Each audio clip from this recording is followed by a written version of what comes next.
Hello, ನಮಸ್ಕಾರ ಎಲ್ಲರಿಗೂ. Welcome to my channel.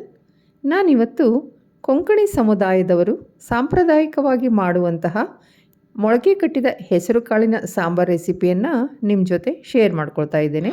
ಈ ಮೊಳಕೆ ಕಟ್ಟಿದ ಹೆಸರು ಕಾಳುಗಳನ್ನು ಒಂದು 2 ಗಂಟೆವರೆಗೂ ಉಗುರು ಬೆಚ್ಚಗಿನ ನೀರಲ್ಲಿ ಹಾಕಿಡಬೇಕಾಗುತ್ತೆ. ಇದರಿಂದ ಅದು ಸಿಪ್ಪೆ ಈಸಿಯಾಗಿ ಹೋಗುತ್ತೆ.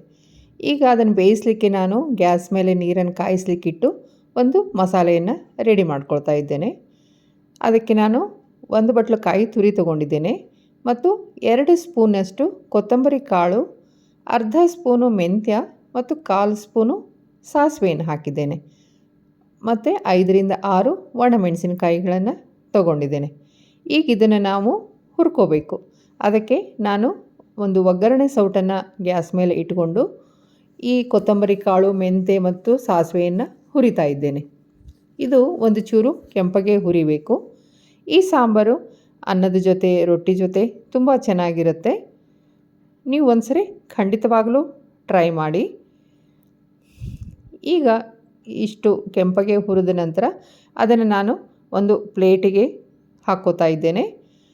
ಮತ್ತು ಅದೇ ಒಗ್ಗರಣೆ ಸೌಟಿಗೆ ಚೂರು ಎಣ್ಣೆಯನ್ನು ಹಾಕ್ಕೊಂಡು ಕೆಂಪು ಮೆಣಸಿನಕಾಯಿಗಳನ್ನು ಹಾಕಿ ಜೊತೆಗೆ ಕರಿಬೇವನ್ನು ಹಾಕಿ ಹುರಿತಾ ಇದ್ದೇನೆ. ಇದನ್ನು ಕೂಡ ನಾನು ಅದೇ ಪ್ಲೇಟಿಗೆ ಹಾಕ್ಕೋತೇನೆ. ಈಗ ಕಾಯಿಸಲಿಕ್ಕೆ ಇಟ್ಟಂತಹ ನೀರು ಕುದಿ ಬರ್ತಾ ಇದೆ. ಈಗ ಇದಕ್ಕೆ ನಾನು ಹೆಸರು ಕಾಳುಗಳನ್ನು ಸೇರಿಸ್ತಾ ಇದ್ದೇನೆ. ಅದನ್ನು ಸೇರಿಸಿಕೊಂಡು ನಾವು ಮುಚ್ಚಿಡಬೇಕು. ಹಾಗೆ ಮುಚ್ಚಿಟ್ಟ ನಂತರ ಅದು ಒಂದು ಒಳ್ಳೆ ಕುದಿ ಬಂದ ನಂತರ ಸಿಪ್ಪೆಗಳೆಲ್ಲ ಮೇಲೆ ಬರುತ್ತೆ. ಅದನ್ನು ಹೀಗೆ ಸಿಪ್ಪೆಗಳನ್ನಷ್ಟೇ ನಾವು ತೆಗಿಬೇಕಾಗುತ್ತೆ. ಸಿಪ್ಪೆಗಳ ಜೊತೆ ಒಂದು ಸ್ವಲ್ಪ ಹೆಸರು ಕಾಳನ್ನು ಬಂದಿರುತ್ತೆ. ಅದನ್ನು ನಾವು ಮತ್ತೆ ಜಾಸ್ತಿ ನೀರು ಹಾಕಿ ಆ ಹೆಸರು ಕಾಳುಗಳನ್ನು ಮತ್ತೆ ಸಪ್ರೇಟ್ ಮಾಡಿ ಆ ಹೆಸರು ಕಾಳುಗಳನ್ನು ಮತ್ತೆ ಅದು ಬೇಯಲಿಕ್ಕೆ ಹಾಕಬೇಕಾಗುತ್ತೆ. ಹೀಗೆ 2ರಿಂದ 3 ಸಾರಿ ನಾವು ಮುಚ್ಚಿಟ್ಟು ಅದು ಸಿಪ್ಪೆ ಮೇಲೆ ಬಂದ ನಂತರ ತೆಗೆದು ಹೀಗೆ ಮಾಡೋದ್ರಿಂದ ಅದು ಸುಮಾರು ಒಂದು 90% ಎಲ್ಲ ಸಿಪ್ಪೆಗಳು ಹೋಗ್ತವೆ. ಇದು ಸಿಪ್ಪೆಗಳೆಲ್ಲ ಅದರಲ್ಲೇ ಇದ್ದರೆ ಸಾಂಬಾರು ಅಷ್ಟೊಂದು ಚೆನ್ನಾಗಿರೋದಿಲ್ಲ. ಅದಕ್ಕಾಗಿ ಈ ಸಿಪ್ಪೆಗಳನ್ನೆಲ್ಲ ನಾನು ತೆಗಿತಾ ಇದ್ದೇನೆ.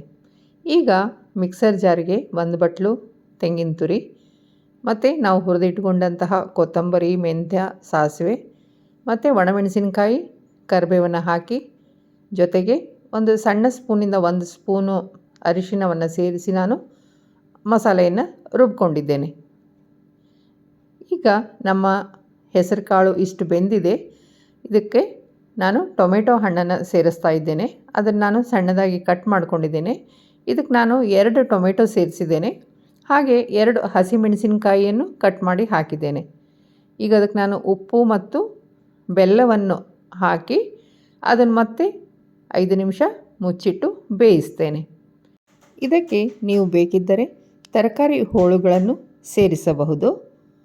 ಇಲ್ಲಿ ನೋಡಿ, ಇದು ಇಷ್ಟು ಬೆಂದ ನಂತರ ನಾನು ಅದಕ್ಕೆ ಮಸಾಲೆಯನ್ನು ಸೇರಿಸ್ತಾ ಇದ್ದೇನೆ. ಹಾಗೆ ಮಿಕ್ಸರ್ ಜಾರನ್ನು ತೊಳೆದು ನೀರನ್ನು ಸೇರಿಸ್ತಾ ಇದ್ದೇನೆ.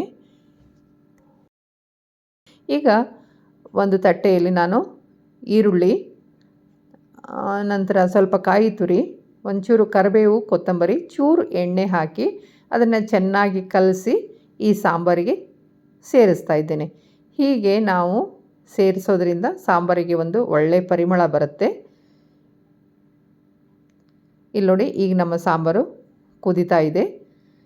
ಇದು ಈರುಳ್ಳಿ ಒಂದು ಚೂರು ಬೆಂದರೆ ಸಾಕು, ನಮ್ಮ ಸಾಂಬಾರು ರೆಡಿ ಆಗುತ್ತೆ. ಇದಕ್ಕೆ ಮತ್ತೆ ಒಗ್ಗರಣೆ ಏನೂ ಹಾಕೋ ಅವಶ್ಯಕತೆ ಇರೋದಿಲ್ಲ. ಇದು ಹೀಗೇ ಸೂಪರ್ ಆಗಿರುತ್ತೆ. Thank you.